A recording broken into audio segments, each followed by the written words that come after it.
जय हिंद फ्रेंड्स, भारत समाचार के इस शो अवधनामा में आपका स्वागत है। पढ़ो,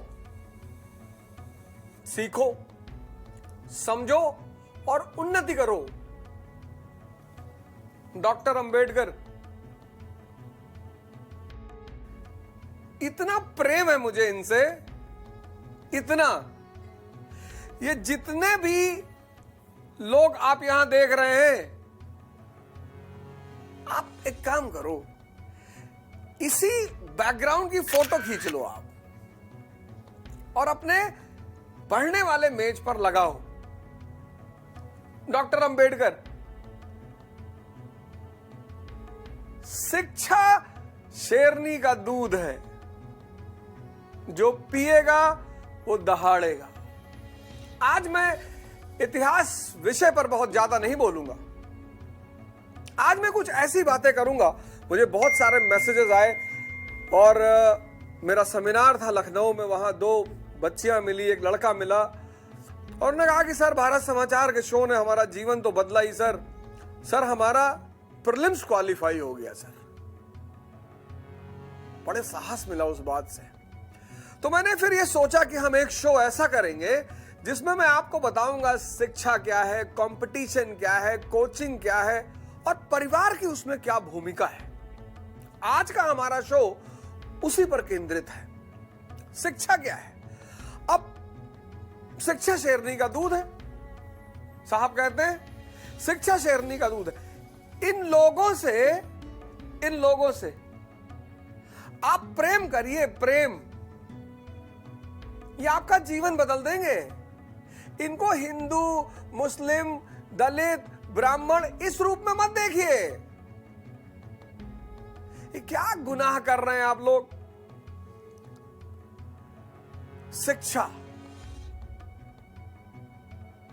अमृत है, जो पीले कायदे से अमर हो जाए।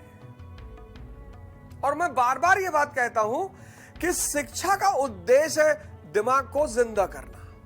अब मेरे बड़े सारे भाई बहन, हमारे समाज के लोग शायद शिक्षा का मूल उद्देश्य नौकरी मानते हैं। मैं मानता हूं, मैं भी मिडिल क्लास से आता हूं, तो हमारे परिवार की भी इच्छा थी, खासकर हमारे माताजी की इच्छा थी कि भैया अच्छा पढ़ लो और नौकरी लग जाए, नौकरी लग जाए, फिर विवाह हो जाए भैया, फिर तुम्हारे बच्चे हो जाएं, फिर जैसे हमारी जिंदगी कटी दो परिवारों से महाभारत करते हुए, ऐसे तुम्हारी भी जिंदगी बेटा आराम से कट जाएगी। आदमी पैदा होता है तो उसका एक अपना परिवार होता है, अपने माँ बाप, अपने मामा, अपने मौसा, अपने चाचा, अपने फूफा। महाभारत क्या है? दो सेनाओं के बीच युद्ध। तो देव सेनाएं कौन सी हैं? एक आपकी, एक आपके पत्नी के परिवार की, और फिर 20-25 साल में आपकी शादी हो गई तो दूसरा पक्ष भी आ गया, फिर पत्नी के माता पिता, उसके मामा, फूफा, चाचा, और फिर बच्चे, और फिर आराम से जीवन कट जाता है। इस देश में शिक्षा को सबसे निम्न माना जाता है। कहते हैं शिक्षा मतलब नौकरी, E is equal to E, education is equal to employment. No, education is to enlightenment. और एक एनलाइटेंड माइंड, ये देखिए, ये कलाम साहब, इनकी किताब है इग्नाइटेड माइंड, पढ़िए ना। Education is equal to enlightenment. वो एनलाइटेंड माइंड कुछ भी करेगा। ये कलाम साहब पेपर बेचते बेचते राष्ट्रपति भारत के, साहब के बारे में क्या कहना। साहब मसीहा बन गए, दलितों के आदर्श बन गए और बहुत सारे लोगों के लिए तो भगवान बन गए शिक्षा से। ये स्वामी विवेकानंद ज्ञान शक्ति का आधार है। सुभाष चंद्र बोस आज भी ब्रिटेन की सिविल सेवा को दंश है कि एक आदमी हमारे घर में घुसकर हमको चुनौती देकर चला गया। भाई वहां पर इनसे पूछा गया, सिविल सेवा के इंटरव्यू में पूछा गया, सुभाष बोस क्या नहीं कर सकता? बोले सब कुछ कर सकता। बोर्ड मेंबर ने अपनी अंगूठी निकाली, सामने रखा, कहा इसमें से निकल के दिखाओ। इन्होंने पेपर लिया, उस पर लिखा सुभाष चंद्र बोस, निकल के दिखा दिया। ये सरदार भगत सिंह। जवानी इतनी क्रांतिकारी हो सकती है, इतनी, मुझे नहीं लगता कि इतनी महान जवानी किसी की रही होगी। तो शिक्षा क्या है? अब शिक्षा में कुछ गलतियां हमारा समाज करता है, शायद अनजाने में करता है। मैं आज आपको एक पैरामीटर दे रहा हूं, आप उस पर सोचिएगा, विचार करिएगा, फिर निर्णय लीजिएगा। जितने लोगों के बच्चे नर्सरी से क्लास 5 में पढ़ रहे हैं, कृपया करके हाथ जोड़कर कह रहा हूं, प्लीज उनको प्रेशर ना दें और साइकियाट्रिस्ट से बच्चों को थोड़ा सा दूर रखें। वो प्रेशर साइकियाट्रिस्ट के पास जाए, ऐसा मैं नहीं कह रहा हूं। मैं तो देखता हूं बड़े बड़े, मेरी बच्ची है, उसको उसकी टीचर ने कहा कि इसको साइकियाट्रिस्ट के पास ले जाना पड़ेगा। बच्चा साइकियाट्रिस्ट के पास जाएगा। बच्चे से ज्यादा मस्त कौन होता है? लेकिन परिवार और समाज उसको प्रेशर दे रहा है। 5 से नर्सरी से क्लास 5 का जो जीवन है, आप किताबों को देखो, 5 नर्सरी से क्लास 5 में सबसे ज्यादा किताबों में क्या है? चित्र है। नर्सरी में एप्पल बना है, फिर नीचे ए लिखा है। देखना और पढ़ना, देखना सिखाइए आप उसे, खुद ही पढ़ने लगेगा। कोई गोल मत दीजिए, कोई उद्देश्य मत दीजिए। ये जो बाहर आपके परिवार में लोग आते हैं, मेहमान आते हैं, आपका लड़का नौकर है, कवि है, कोई भी परिवार में आ गया, गुड्डू अंकल आए, इनको पोएम सुनाओ। मैं राज कवि हूं, दरबारी कवि हूं मैं, बेटा इनको पहाड़ा सुनाओ, बेटा इनको ये दिखाओ। ये सब बंद कर दीजिए। किसी घर जाइए, उनके बच्चों से मिलिए, अप्रिशिएट करिए, सवाल मत करिए। बहुत सारे मेहमान आते हैं, सवाल करने लगते हैं, किस क्लास में पढ़ते हो? जी 8 में पढ़ते हैं। अच्छा, एलिमेंट कंपाउंड क्या होता है? मास्टर हो, कृपया बच्चों को प्रेशर देना बंद कर दें। उन्हें देखना दीजिए और पढ़ने दीजिए। ये नर्सरी से क्लास 5 तक का है, प्रेशर मत दीजिए प्लीज। आप खुद इतने प्रेशर से जूझ रहे हैं, मत दीजिए प्रेशर उनको। क्लास 6 से लेकर 10th कनेक्ट करना है और पढ़ना है। बदल गया पढ़ाई, कनेक्ट करना और पढ़ना। अशोक ने धम्म क्यों चलाया? विभिन्नतावादी भारत है। आज जैसे हिंदू मुसलमान ईसाई हैं, ऐसे तब बौद्ध ब्राह्मण और जैन थे। कनेक्ट करना और पढ़ना, रटना नहीं। रटने से बुद्धि कुंद हो जाती है। रैंचो मॉडल जो है वो रटने का मॉडल नहीं है। अपने बेटे को बेटी को चतुर्लिंगम मत बनाइए, अपने बच्चों को रैंचो बनाइए। कनेक्ट करना सिखाइए, कनेक्ट करना। बहुत परिवारों के पास, बहुत माँ बापों के पास टाइम नहीं है, बड़ा बिजी शेड्यूल चल रहा है। आपका जो ट्यूटर आता है, कोचिंग है, आपके बच्चे जहां पढ़ने जाते हैं, उनसे कहिए कनेक्ट। क्या क्यों, क्या क्यों, क्या क्यों, ऐसे पढ़ाइए बच्चों को। 6 से 10। आज जो बातें मैं आपको बता रहा हूं, आप सब लोग, अगर आप सब लोगों को आज के इस प्रोग्राम से कोई नई दिशा मिलती है, नया फायदा होता है, तो भारत समाचार चैनल को प्रमोट करिए। ब्रजेश मिश्रा जी को धन्यवाद दीजिए आकर कि एक चैनल अपनी इनकम से अतिरिक्त समाज और राष्ट्र की सेवा कर रहा है। भाई ब्रजेश जी ने हमसे कहा कि सर बड़ा सारा मैसेज आता है, पेरेंट्स पूछ रहे, लोग पूछ रहे, पढ़ाई, कंपटीशन, ये सब। ये कितना चिंतित है, कितना वो व्यक्ति जागरूक है इस समाज के लिए, इस देश के लोगों के लिए। आपका दायित्व है भारत समाचार चैनल को प्रमोट करना, आपका दायित्व है ब्रजेश मिश्रा जी को धन्यवाद देना। ये आपका दायित्व है। कोई आदमी निशुल्क आपके लिए कुछ कर रहा है। यहां किसी से मिलने जाइए, 1000 रुपए फीस देना पड़ता है। 11, 12 और ग्रेजुएशन। अब एक्टिव होने का समय आ गया। अब गोल निर्धारित करने का समय आ गया। हालांकि लड़के 9, 10 से ही गोल एक दूसरे को देख के बनाने लगते हैं, लेकिन अब समय आ गया, 11th 12th ग्रेजुएशन, अब समय आ गया।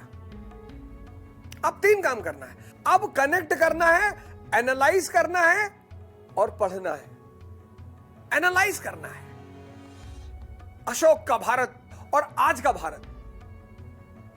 अशोक का भारत विभिन्नतावादी भारत, आज का भारत विभिन्नतावादी भारत।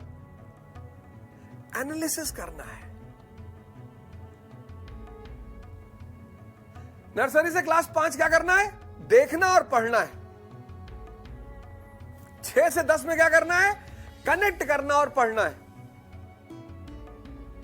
और 11 12 ग्रेजुएशन में क्या करना है? कनेक्ट करना है, एनालाइज करना है और पढ़ना है।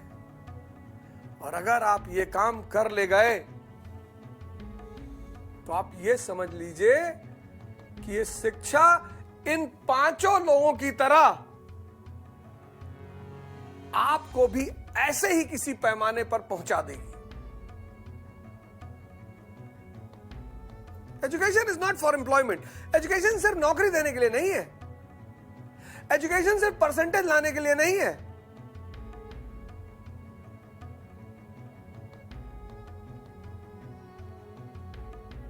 एजुकेशन सिर्फ पैकेज के लिए नहीं है। इन सब चीजों के लिए सिर्फ एजुकेशन नहीं है। हाँ, लड़के ने ये कर रखा है, इंजीनियरिंग कर रखा, पैकेज। ये पूरी कंट्री पैकेज में भाग रही है। आपका कितना पैकेज है? आपका कितना पैकेज है? और पैकेज लेते लेते राश में पैक होके निकल गए। शिक्षा, शिक्षा के महत्व को समझिए, शिक्षा के उद्देश्य को समझिए, शिक्षा के भूमिका को समझिए। बहुत प्यारी।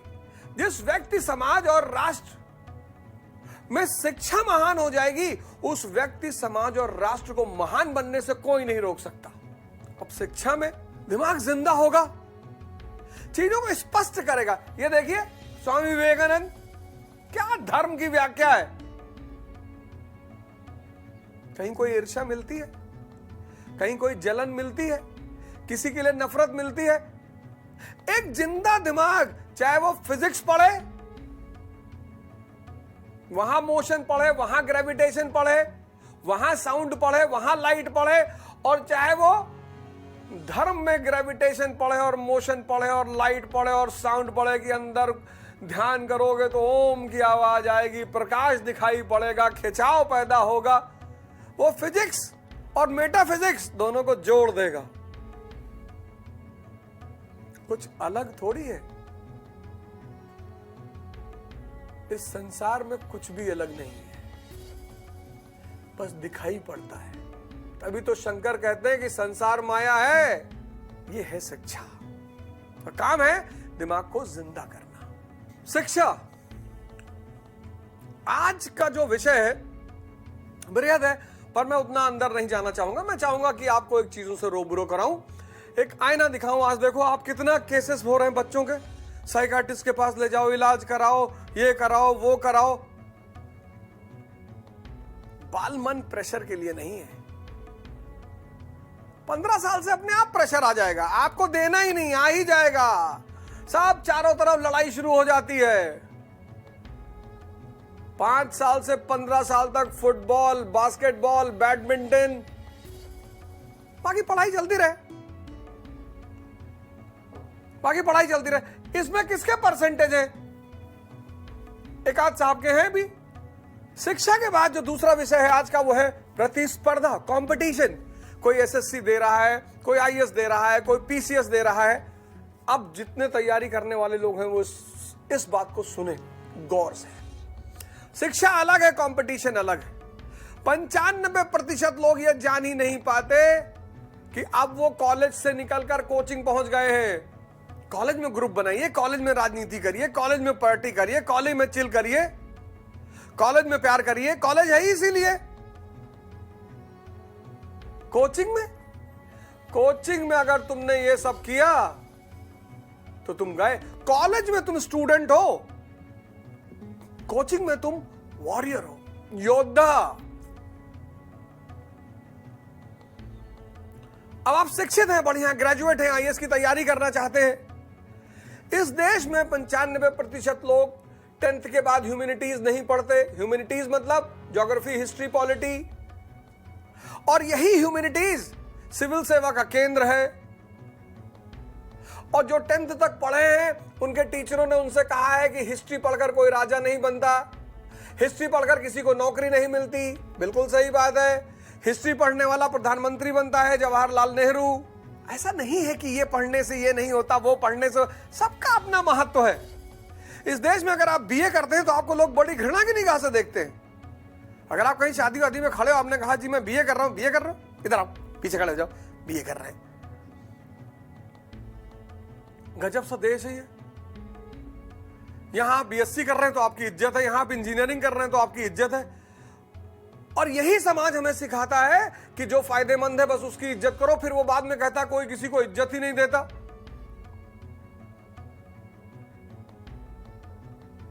अब युद्ध लड़ना है, कंपटीशन का मतलब अब युद्ध लड़ना है। युद्ध की तैयारी होती है, इसीलिए एक वर्ड आता है प्रिपरेशन। तो जितने लोगों ने 10th के बाद ह्यूमैनिटीज छोड़ दिया है उन्हें सबसे पहले एनसीईआरटी उठा लेनी चाहिए। जो बेसिक ज्योग्राफी है, लैटिट्यूड क्या है, लॉन्गिट्यूड क्या है, ओशन करंट क्या है, विंड क्या है, जो बेसिक ज्योग्राफी है उसको तैयार कर लीजिए। क्योंकि इन चीजों को जाने बिना अगर आप क्लास में कोचिंग के बैठे और आपका टीचर क्लाइमेटोलॉजी पढ़ाएगा आपको समझ में नहीं आएगा। इकोनॉमी का बेसिक्स पढ़ लीजिए। आज का जो प्रतिस्पर्धी है न्यूज़पेपर कहां पढ़ पाता है? न्यूज़पेपर का केंद्र क्या है? ह्यूमैनिटीज। न्यूज़पेपर का केंद्र क्या है? Humanities, polity.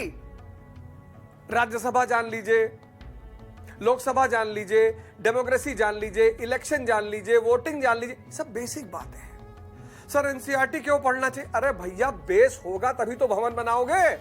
कोचिंग जाने से पहले 5 महीने आप सारे लोग एनसीईआरटी पढ़कर अपना बेसिक्स बना लीजिए, फिर कोचिंग जाइए। आप बिना बेस लिए कोचिंग पहुंच जाते हैं, आपका सारा पैसा बेकार चला जाता है। तो आपको क्लास में कुछ समझ में नहीं आता, आप कनेक्ट ही नहीं कर पाते, आप एनालाइज करने का आपने सोचा ही नहीं कि ये भी कोई चीज है, कनेक्टिविटी और एनालाइज। पहला काम ये करिए। जितने भी लोग कंपटीशन की तैयारी कर रहे हैं, जो हमारी बहनें, हमारी बेटियां गांव में रह रही हैं, घबराने की कोई बात नहीं। जिनके पास कोई कोचिंग नहीं है, घबराने की कोई बात नहीं। बहनों, एनसीईआरटी मंगवा लो, राज्यसभा पढ़ लो, लोकसभा पढ़ लो कि ये क्या है, लोकसभा क्या है, राज्यसभा क्या है, इलेक्शन क्या होता है, वोटिंग क्या होती है, बेसिक्स तैयार कर लो। ज्योग्राफी में latitude, longitude, ocean current, wind, इसको तैयार कर लो। हिल, माउंटेन, प्लेटो, इसको तैयार कर लो। इकोनॉमी में जीडीपी, जीएनपी, बैंक, इसका बेसिक्स तैयार कर लो। सबका बेसिक्स तैयार कर लो। पहला काम ये करो। दूसरा काम, आईएएस देने जा रहे हो, सिलेबस मंगवा लो। सिलेबस मंगवा लो तुरंत।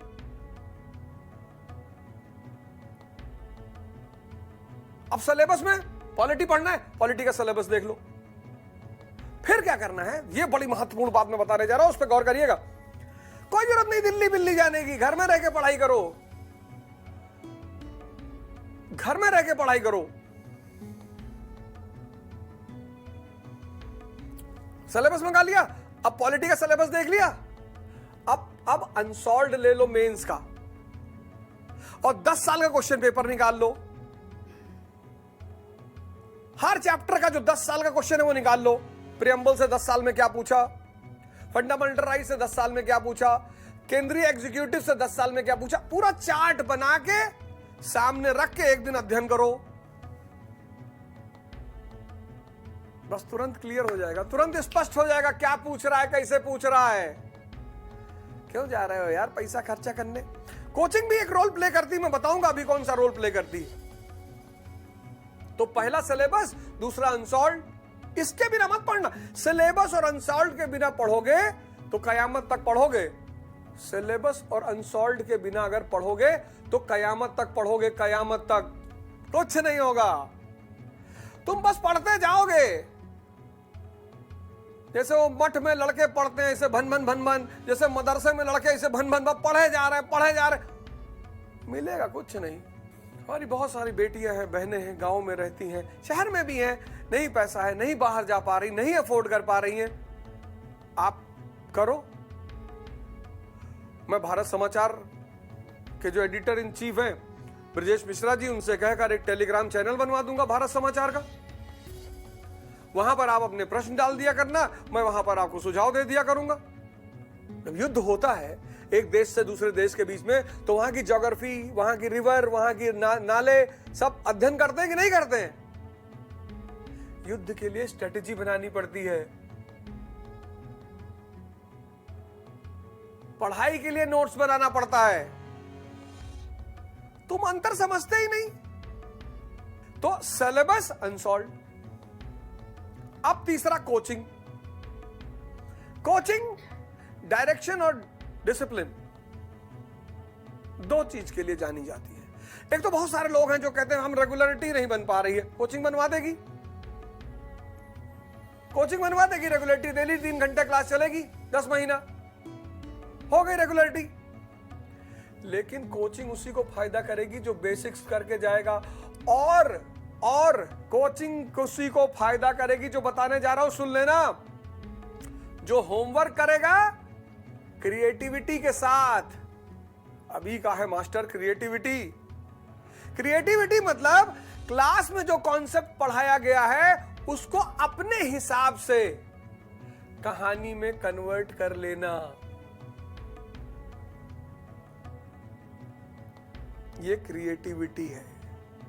ये कोई टॉपर कभी नहीं बताया होगा। कितना रटोगे यार।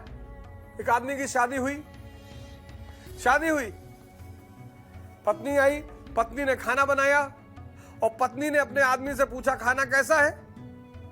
आदमी ने कहा ऐसा खाना तो जन्नत में भी नहीं मिलता होगा। फिर उस आदमी की मां ने खाना बैठकर खाया और मां ने कहा कि बेटा इस तरह से खाना बनाते हैं, ये खाना बनाना।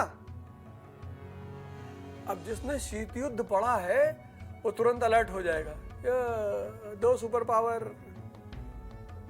ये तो कोल्ड वॉर शुरू हो चुका है। किस बात का? इस बात का कि गुलाम किसका। और अगर उस व्यक्ति ने मां का साइड लिया गया, अगर उस व्यक्ति ने मां का साइड लिया गया, क्योंकि वो अभी कुछ देर पहले कह चुका है कि जन्नत में नहीं मिलता होगा, और अगर पत्नी का साइड लिया तो भी गया। पत्नी कहेगी तुम्हें तो कह रहे थे कि इस तरह का खाना जन्नत में नहीं मिलता। और जिसने पत्नी का साइड लिया, मां कहेगी मुझे पता था, जा घुस जा पल्लू में जा। तब उस व्यक्ति को क्या करना है?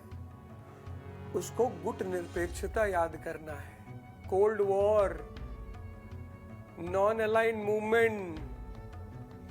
फिर वो कहेगा कि माता जी हमको 2 दिन से जुकाम है, हमको स्वाद नहीं पता चल रहा है।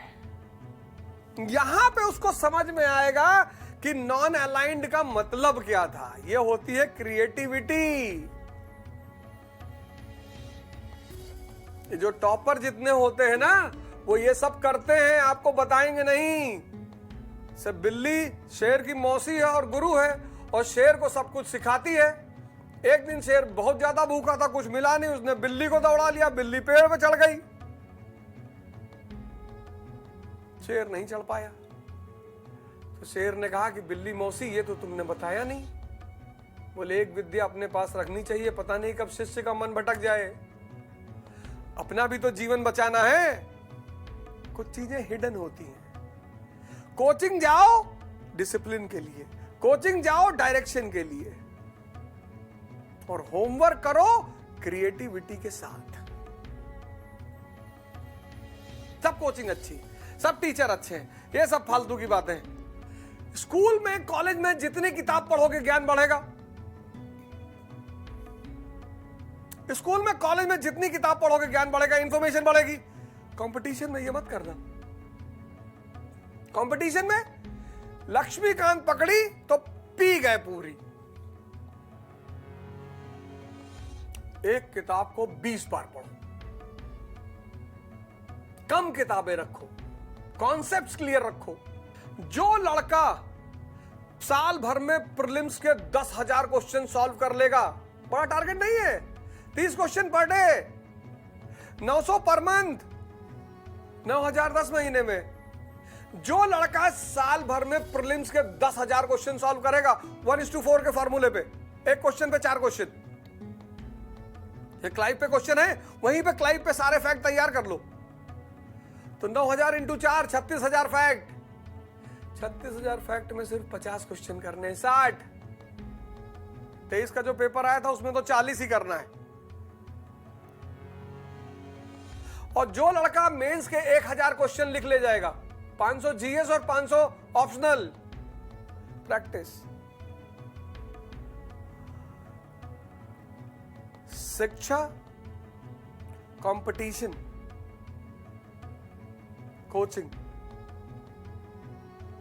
अब बारी आई परिवार की, बहुत बड़ी भूमिका परिवार की। मैं समझता हूं हम मिडिल क्लास के जो लोग होते हैं उनके सामने जीवन में बहुत दबाव होता है, बड़ा दमन होता है।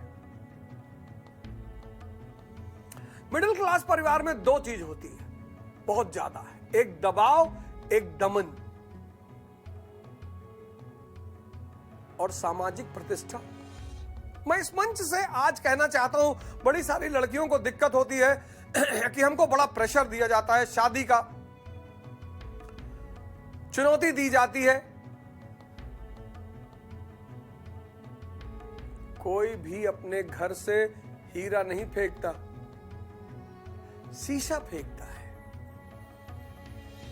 तो मैं इस मंच से अपनी बहन बेटियों से कह रहा हूं कि तुम हीरा बनने लगो, कुछ ऐसा करो।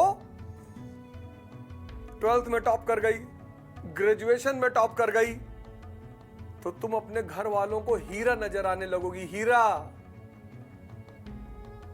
और जब हीरा नजर आने लगोगी तो कोई अपने घर से हीरे को नहीं फेंकेगा।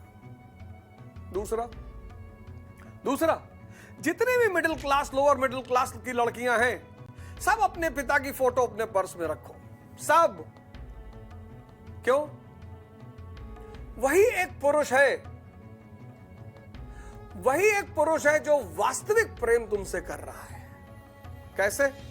बिना किसी स्वार्थ के, बिना बाप और भाई के बाद जो भी पुरुष स्त्री के जीवन में मदद करने आ रहा है वो बिना स्वार्थ के नहीं आएगा, गारंटी 5,00,000%। और फिर वो मिडिल क्लास बाप के सामने जो सबसे बड़ी चुनौती है वो क्या है? अगर मेरी बिटिया का शादी सिलेक्शन नहीं हुआ तो दहेज देना पड़ेगा। भारत में दहेज कौन प्रमोट करता है? अमीर पिता करते हैं, जिनके पास पैसा वो इतना दहेज दे देते हैं कि बाकी लोगों के लिए वो आइडियल बन जाता है। तो पिता सोचता है मिडिल क्लास का कि मैं जब रिटायर होऊंगा, मेरा जो फंड होगा रिटायरमेंट का, उसी से शादी कर दूंगा। इस देश की हर बेटी अपने पिता को एक गिफ्ट दे सकती है, बहुत बड़ा, उससे बड़ा कोई गिफ्ट ही नहीं। और वो गिफ्ट है उसके सिलेक्शन का, किसी भी सेवा में। तो सामाजिक प्रतिष्ठा और दहेज से मुक्ति, एक पिता के लिए इससे बड़ी बात क्या हो सकती है? तस्कीन खान, मेरठ की लड़की, इस बार आईएएस बनी। उसने मुझसे ये बात कही, मिस उत्तराखंड रही वो, उसने मुझसे ये बात की। मैं बड़ा बहुत कि अरे वाह यार, क्या बेटा, क्या बात कह दी तुमने। कहा सर, मेरे पिता ने, मेरे वालिद ने इतना किया मेरे लिए, इतना किया। मैंने सोचा मैंने क्या किया अपने पिता के लिए। कितना अलग लाइन था उसका। मिस उत्तराखंड, फैशन की लाइन, दुनियावी लाइन, वहां से वो आती है, तैयारी करती है, आईएएस बनती है। मैंने कहा वाह बेटा वाह, तुमको तो पूरी दुनिया से प्रेम चाहिए और जो दे रहा है उसको रेसिप्रोकेट नहीं करोगे? हर बेटी के लिए उसका पिता भगवान है और भगवान को दुखी करके कोई खुश नहीं रह सकता। हर बेटी के लिए, हर बेटी के लिए। इसलिए मैं सारी बेटियों से हाथ जोड़कर कह रहा हूं, हाथ जोड़कर, और एक बार तुम्हारा सिलेक्शन हो गया, नौकरी लग गई, कोई भी नौकरी, तुम टीचर हो गई, प्रोफेसर हो गई, मैं सिर्फ आईएएस पीसीएस की बात नहीं कर रहा हूं, मैं कह रहा हूं कि तुम पहला चरण अपने पिता को डाउरी से बचाना है, तुम ये बना लो, टीचर हो जाओ, एसएससी क्वालिफाई कर लो, जेआरएफ यूजीसी क्वालिफाई कर लो, यूपी पीसीएस दे दो। तुम ये गोल बनाओ कि मुझे अपने पिता को डाउरी से बचाना है, मुझे अपने पिता को उसके प्रेम के बदले महाप्रेम देना है। और मैं बता रहा हूं, जिस दिन इस देश की लड़कियों ने यह प्रण कर लिया, बेटी बचाओ बेटी पढ़ाओ के नारा की कोई जरूरत नहीं होगी। हर पिता, हर बाप, हर पुरुष ये सोचेगा कि भगवान मेरे घर में एक तस्कीन खान जैसी बेटी पैदा करते हैं। तो मैं कह रहा था कि परिवार के सामने दबाव होता है, परिवार के सामने दमन होता है, परिवार के सामने समाज होता है। लोग पूछते रहते हैं, तो हर बेटी 3 साल से लखनऊ में रहा थी। और समाज के लोग पता क्या करते हैं, ये डायरेक्टली आपके पिता माँ बाप को टेंशन नहीं देंगे, इनडायरेक्टली। अब सुबह सुबह आपके पिताजी ऑफिस जा रहे हैं, गुप्ता जी मिल गए, गुप्ता जी का और दुबे, वो तो हर बेटी प्रेरित दिए रही हो क्या कुछ भा। और तुम्हारे पिताजी ने कहा कि नहीं इस बार तो नहीं हो पाएगा, चलो कोनो बात नहीं, वो एक गोरखपुर के तिवारी रहे, उन्होंने बिटिया हुआ पढ़त रही, भाग गए कोई साथ है। तो हर बिटिया तो ठीक है, चलो जिम्मेदार है, लेकिन कोनो बात नहीं। अब जहर डाल के चले गए, अब वो दिन भर तुम्हारे बाप का बीबी बढ़ा हुआ है, दिन भर तुम्हारे बाप का बीबी बढ़ा हुआ है। रात में तुम्हारी बुआ ने तुम्हारे पापा को फोन कर दिया, मां को, कि तुम्हारा लड़का 4 साल से पढ़ रहा है, कितना पढ़ेगा। तुम्हारी मां का शुगर बढ़ गया, हमारा लड़का देखो, हम भैया इसीलिए कभी आईएएस के चक्कर में नहीं पड़े, हम तुरंत एमबीए करा दिए, और आज जो है 40 लाख का पैकेज कहा पा रहा है वो, इस बवाल में हम नहीं पड़े। और उसकी शादी हो रही है युगांडा में, एक जो है महारानी है उनकी बेटी से। लो,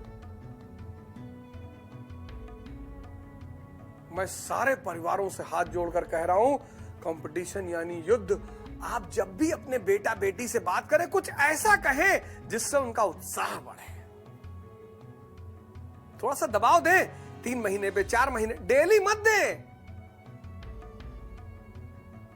प्रीलिम्स वाले दिन 28 मई को एक साहब को मैंने देखा, वो अपने बेटे से कह रहे थे, इस बार सिलेक्शन नहीं हुआ तो घर से निकाल दूंगा। शुक्र है कि वो मेरे पिताजी नहीं थे। अरे दिमाग, आपका दिमाग सही, कोई युद्ध लड़ने जा रहा है, उसको आप धमकी दे रहे हैं। कोई परीक्षा देने जा रहा है,